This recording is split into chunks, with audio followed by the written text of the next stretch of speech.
Hi all, mid cap ഡോക്ടറിൻ്റെ post മാർക്കറ്റിനും pre മാർക്കറ്റിലേക്ക് എല്ലാവർക്കും സ്വാഗതം. അപ്പോൾ ഇന്ന് എന്താണ്, മാർക്കറ്റ് രാവിലെ ഗ്യാപ്പ് അപ്പിൽ ഓപ്പൺ ചെയ്തു. 120 പോയിൻ്റ് എങ്ങാണ്ട് അടുപ്പിച്ചെങ്ങാണ്ട് ഗ്യാപ്പ് അപ്പിൽ ഓപ്പൺ ചെയ്ത് അല്ലേ. ഓപ്പൺ ചെയ്തതിന് ശേഷം ഒരൊറ്റ വരവായിരുന്നു, ഒരു മര്യാദയില്ലാതെ ഒരു വൺ വേ റാലി എന്ന് തന്നെ പറയാം. ഇടയ്ക്കൊരു പ്രോഫിറ്റ് ബുക്കിങ്, പിന്നെയും താഴോട്ട്, പിന്നെയും പ്രോഫിറ്റ് ബുക്കിങ്, പിന്നെയും താഴോട്ട്. നല്ല രീതിയിൽ മാർക്കറ്റ് ഓപ്പൺ ചെയ്ത് താഴോട്ട് പോരും അല്ലേ. എന്താണ് ഇതിന് കാരണം? ഇതാണ് ഇന്നത്തെ ചിന്താ വിഷയം. എന്തുകൊണ്ടാണ് മാർക്കറ്റ് താഴോട്ട് പോരുന്നത്? അതിനു മുന്നേ നമുക്ക് ഇതിനകത്തിൽ പ്രൈസ് ആക്ഷനായിട്ട് നമുക്ക് പറയാനൊന്നും ഇല്ല ഇതിനകത്ത്.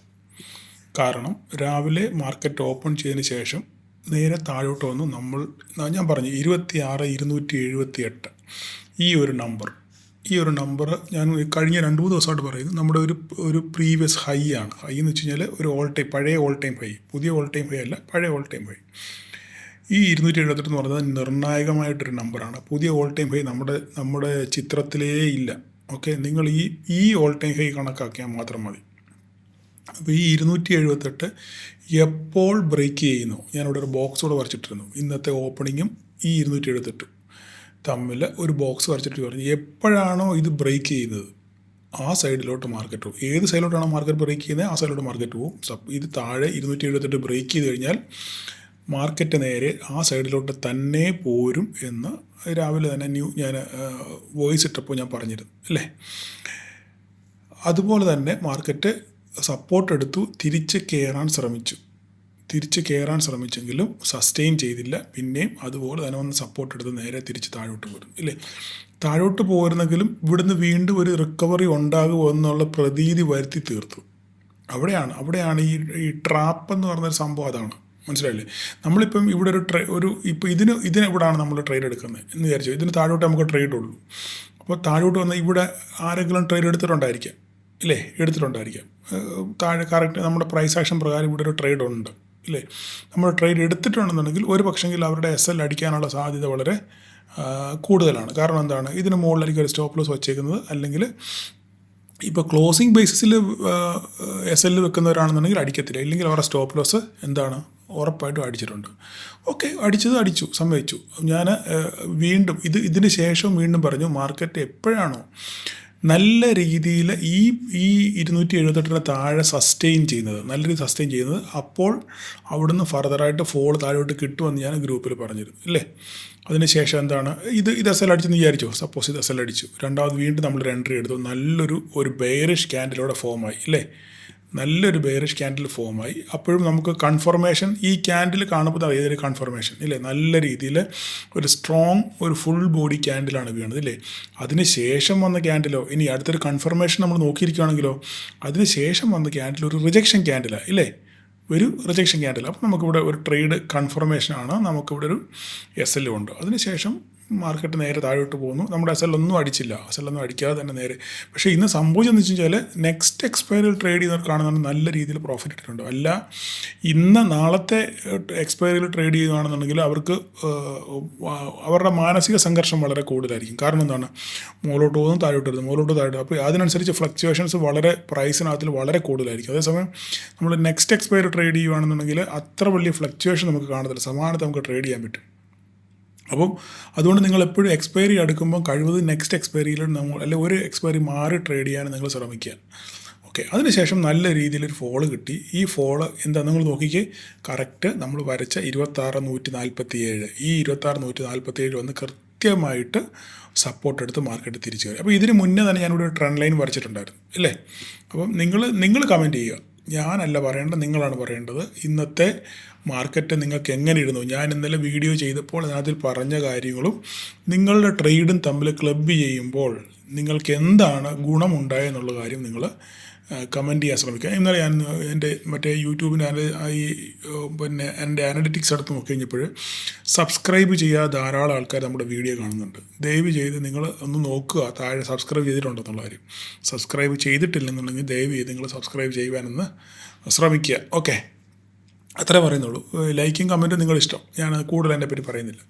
അപ്പോൾ ഞാൻ അതിന് ശേഷം ഇവിടെ ഒരു ട്രെൻഡ് ലൈൻ വരച്ചിട്ടിരുന്നു. ഈ ട്രെൻഡ് ലൈന് മാർക്കറ്റ് നേരെ താഴെ പോയി നമ്മുടെ 26,147 സപ്പോർട്ട് എടുത്തതിന് ശേഷം തിരിച്ച് കൃത്യമായിട്ട് ആ ട്രെൻഡ് ലൈനിൽ വന്ന് അവിടുന്ന് ഒരു ട്രേഡ് ഉണ്ടായിരുന്നു. അവിടെ ഒരു റിജക്ഷൻ ക്യാൻഡിൽ ഉണ്ടായി. നോക്കിക്കേ, കൃത്യമായിട്ട് ആ ട്രെൻഡ് ലൈനിൽ ഒരു റിജക്ഷൻ ക്യാൻഡിൽ ഉണ്ടായി. അവിടുന്ന് വേണമെങ്കിൽ ഒരു ട്രേഡ് എടുത്താൽ നിങ്ങൾക്കൊരു നല്ല രീതിയിലൊരു പ്രോഫിറ്റ് കിട്ടാനുള്ള സാധ്യത ഉണ്ടായിരുന്നു, അല്ലേ?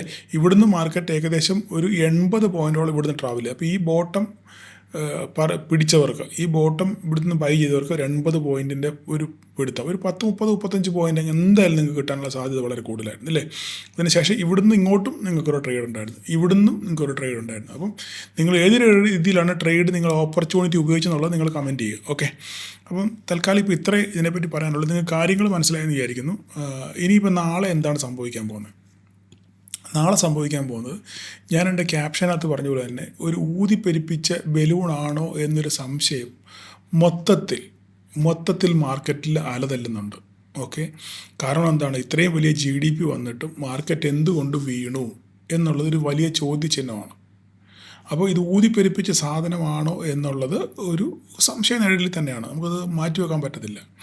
അത് മാത്രമല്ല, FIS ഈ പാർട്ടിസിപ്പേറ്റ് ചെയ്യുന്നേയില്ല. അവർ എല്ലാ ദിവസവും എന്താണ്, സെല്ലിംഗ് ആണ്. അപ്പോൾ FISൻ്റെ സാന്നിധ്യമില്ലാതെ മാർക്കറ്റിനെ ഓൾ ടൈം ഹൈ അടുപ്പിച്ചതിന് ശേഷം അവിടെ എന്താ സംഭവിക്കാൻ പോകുന്നുള്ളത് നിങ്ങൾ തന്നെ ചിന്തിക്കുക. കാരണം നമുക്കൊരിക്കലും DISനെയും റീറ്റെയിലേഴ്സിനെയും കൂടെ തമ്മിൽ, അവർ രണ്ടുപേരും കൂടെ ചേർന്നുകൊണ്ട് ഒരിക്കലും നമ്മുടെ മാർക്കറ്റിനെ മുകളിലോട്ട് കൊണ്ടുപോയി സസ്റ്റെയിൻ ചെയ്യിക്കാൻ പറ്റുമെന്ന് ഞാൻ വിശ്വസിക്കുന്നില്ല. നിങ്ങളുടെ ഓരോരുത്തരുടെ വിശ്വാസം, അത് നിങ്ങളുടെ കൺവിക്ഷനാണ്. പക്ഷേ ഒരിക്കലും FIAയുടെ പാർട്ടിസിപ്പേഷൻ ഇല്ലാതെ ഒരിക്കലും ഒരു വൺ വേ റാലിയായിട്ട് നമുക്ക് മാർക്കറ്റിനെ മുകളിലോട്ട് കൊണ്ടുപോകാൻ പറ്റത്തില്ല. അവരുടെ പാർട്ടിസിപ്പേഷൻ ഉണ്ടായേ പറ്റത്തുള്ളൂ. കാരണം ഈ മാർക്കറ്റ് ഇങ്ങനെ പോകാനുള്ള കാരണം എന്താണ്, നിങ്ങൾ ആദ്യം ആലോചിക്കണം. മാർക്കറ്റ് പോകുമ്പോൾ DIS വാങ്ങിക്കുന്നു, മ്യൂച്വൽ ഫണ്ടുകൾ വാങ്ങിക്കുന്നു. മ്യൂച്വൽ ഫണ്ടുകൾ എങ്ങനെയാണ് വാങ്ങിക്കുന്നത്? എൻ്റെയും നിങ്ങളുടെയും SIP കിട്ടും. മ്യൂച്വൽ ഫണ്ടുകളിൽ വരുന്ന SIP ആ കിട്ടുന്ന പൈസ കൊടുത്താണ് ഇവർ ഈ പറയുന്ന നമ്മുടെ മാർക്കറ്റിനെ താങ്ങി നിർത്തുന്നത്. പക്ഷേ ചുമ്മാ താങ്ങി നിർത്താൻ പറ്റുമോ? നമ്മുടെ എക്കണോമിക്ക് ഗ്രോ വേണ്ടേ? നമ്മുടെ കമ്പനികൾ വളരണ്ടേ? കമ്പനികളുടെ ഔട്ട്പുട്ടുകൾ കൂടണ്ടേ? അവർക്കതുപോലെ സെയിൽസ് വർദ്ധിക്കണ്ടേ? അവരുടെ വരുമാനം വർദ്ധിക്കണ്ടേ? അവർക്ക് ലാഭം ഉണ്ടാകണ്ടേ? എന്നെങ്കിൽ മാത്രമല്ല നമുക്ക് ബെനിഫിറ്റ് കിട്ടത്തുള്ളൂ. ഇതൊക്കെ ഉണ്ടാകുന്നുണ്ടോ ഉള്ളതാണ് ചോദ്യം. ചുമ്മാതെ മാർക്കറ്റ് സ്റ്റോക്ക് മേടിച്ച് കൂട്ടുക അല്ലല്ലോ ചെയ്യേണ്ടത്. നമ്മളൊരു സ്റ്റോക്ക് മേടിക്കുമ്പോൾ അതിൻ്റെ ഫണ്ടമെൻ്റൽസ് നോക്കും, അവരുടെ ഔട്ട്കം നോക്കും, അവരെങ്ങനെയാണ് ഇനി പെർഫോം ചെയ്യാൻ പോകുന്നത് നോക്കും, അവരുടെ ഫ്യൂച്ചർ പ്ലാനുകൾ എന്താണെന്ന് നോക്കും. ഇതൊക്കെ നോക്കിയിട്ടാണ് നമ്മളൊരു സ്റ്റോക്കിനകത്ത് ഇൻവെസ്റ്റ് ചെയ്യുന്നത്, ഇല്ലേ? അപ്പോൾ ഇതൊന്നും കാണാതെ ചുമ്മാതെ ഏതെങ്കിലും സ്റ്റോക്ക് മേടിച്ച് കൂട്ടിയിട്ട് വല്ല കാര്യമുണ്ടോ? ഒരു കാര്യമില്ല. അപ്പം അടുത്ത ദിവസങ്ങളിൽ മാർക്കറ്റിൽ എന്താണ് സംഭവിക്കാൻ പോകുന്നത്, നമ്മുടെ വാല്യുവേഷൻ എവിടെ നിൽക്കുന്നു, നമ്മുടെ വാല്യുവേഷനിൽ എങ്ങനെയാണ് ഇനി FIS പ്രതികരിക്കാൻ പോകുന്നത് എന്നൊക്കെ ഉള്ള ചോദ്യം, വലിയൊരു ചോദ്യചിഹ്നമായിട്ട് നമ്മുടെ മുന്നിൽ നിൽക്കുന്നുണ്ട്. അപ്പോൾ അടുത്ത ദിവസങ്ങളിൽ ഈ രീതി പോവുകയാണെന്നുണ്ടെങ്കിൽ ഒരു പക്ഷെങ്കിൽ ഒരു പ്രോഫിറ്റ് ബുക്കിങ്ങിനുള്ള സാധ്യത നമുക്ക് തള്ളിക്കളയാൻ പറ്റത്തില്ല. അങ്ങനെ പ്രോഫിറ്റ് ബുക്കിംഗ് ഉണ്ടാവുകയാണെന്നുണ്ടെങ്കിൽ 26,000 ടെസ്റ്റ് ചെയ്യാനുള്ള സാധ്യത വളരെ കൂടുതലാണ്, ഓക്കെ?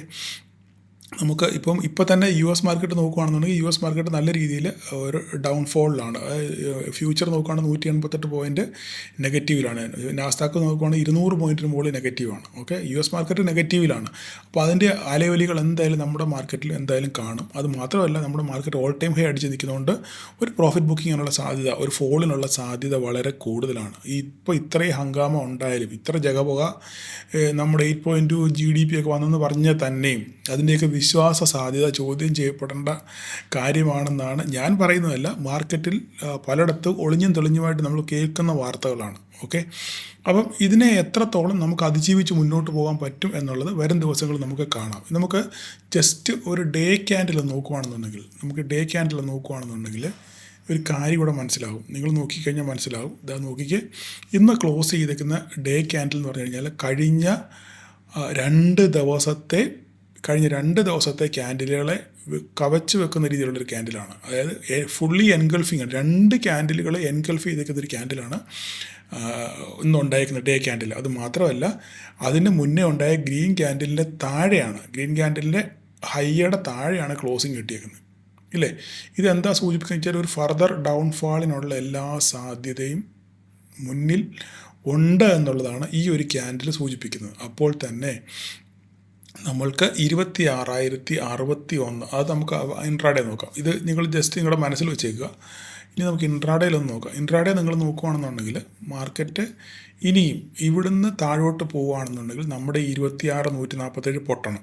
26,147 പൊട്ടി സസ്റ്റെയിൻ ചെയ്യുകയാണെന്നുണ്ടെങ്കിൽ നമുക്ക് 26,011 കാണേണ്ടി വരും.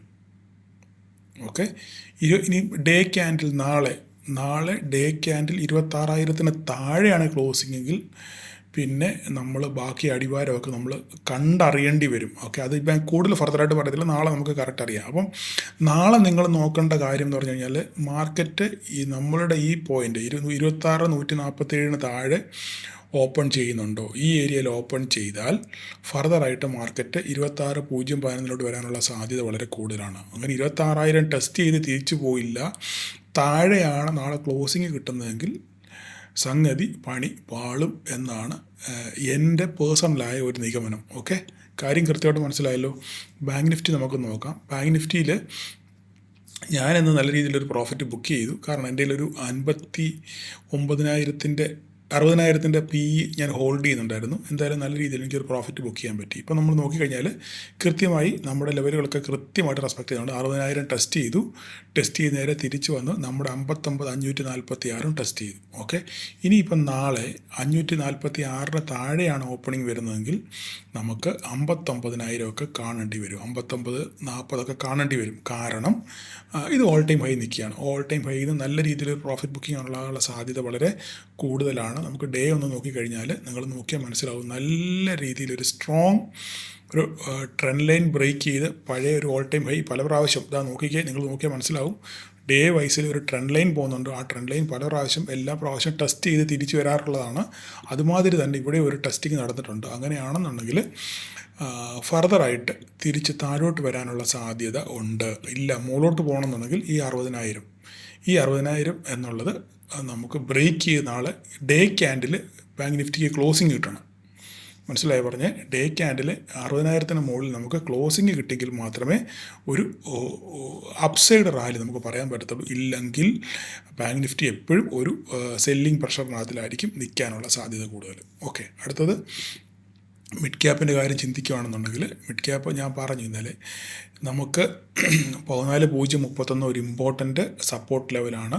അത് പൊട്ടിയാൽ അടുത്തത് 13,956 നമുക്ക് കാണേണ്ടി വരും എന്ന് പറഞ്ഞു.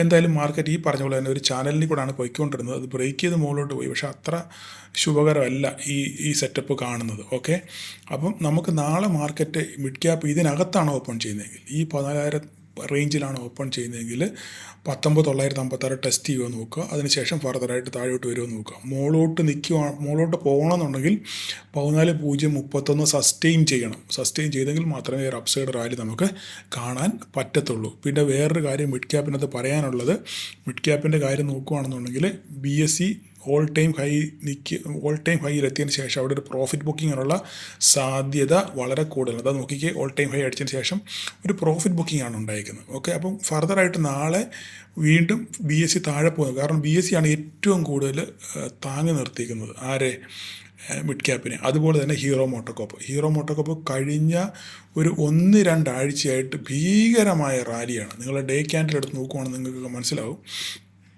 കണ്ടോ, ഒരു ഭീകര റാലി, വൺ വേ റാലിയാണ് ഹീറോ മോട്ടോകോപ്പ് നടത്തി. ഇവിടെ നോക്കുകയാണെന്നുണ്ടെങ്കിൽ ഒരു വൺ വേ റാലിയാണ്. അപ്പോൾ ഇതിൻ്റെ കുഴപ്പമെന്ന് പറഞ്ഞു കഴിഞ്ഞാൽ, ഇങ്ങനെ വൺ വേ റാലി നടത്തി കഴിഞ്ഞാൽ കൊടിമരം പോലെ, എൻ്റെ ഭാഷയാണിത്, കൊടിമരം പോലെ മുകളിലോട്ട് മാർക്കറ്റ് പോവുകയാണെന്നുണ്ടെങ്കിൽ ഒടിഞ്ഞു വീഴാനുള്ള സാധ്യത വളരെ കൂടുതലാണ്. ഞാൻ എപ്പോഴും നേരത്തെ എന്നെ ഫോളോ ചെയ്യുന്നവർക്കൊക്കെ അറിയാം, എൻ്റെ ഒരു ഭാഷയാണത്. കൊടിമരം പോലെ പോകുന്ന സ്റ്റോക്കിനെയോ മാർക്കറ്റിനെ നമുക്ക് വിശ്വസിക്കാൻ പറ്റത്തില്ല. ഏത് നിമിഷവും ആ കൊടിമരം ഒടിഞ്ഞു വീഴാനുള്ള സാധ്യത വളരെ കൂടുതലാണ്. അങ്ങനെയാണെന്നുണ്ടെങ്കിൽ ഹീറോ മോട്ടോകോപ്പിനകത്ത് ഒരു പ്രോഫിറ്റ് ബുക്കിംഗ് ഉണ്ടാകുകയാണെന്നുണ്ടെങ്കിൽ ഈ സാധനം നേരെ തിരിച്ച് താഴെ വരും. അങ്ങനെയാണ് 57 നാളെ വരുമെന്നല്ല ഞാൻ പറഞ്ഞത്. പ്രോഫിറ്റ് ബുക്കിംഗ് ഉണ്ടായാൽ 57-28 എത്താനുള്ള സാധ്യത വളരെ കൂടുതലാണ്. കാരണം ഇവിടെ റീടെസ്റ്റിനുള്ള സാധ്യത വളരെ കൂടുതലാണ്. അപ്പോൾ അതുകൊണ്ട് നിങ്ങൾ ഈ സ്റ്റോക്കിനെ ഒന്ന് നോക്കി വെച്ചേക്കുക.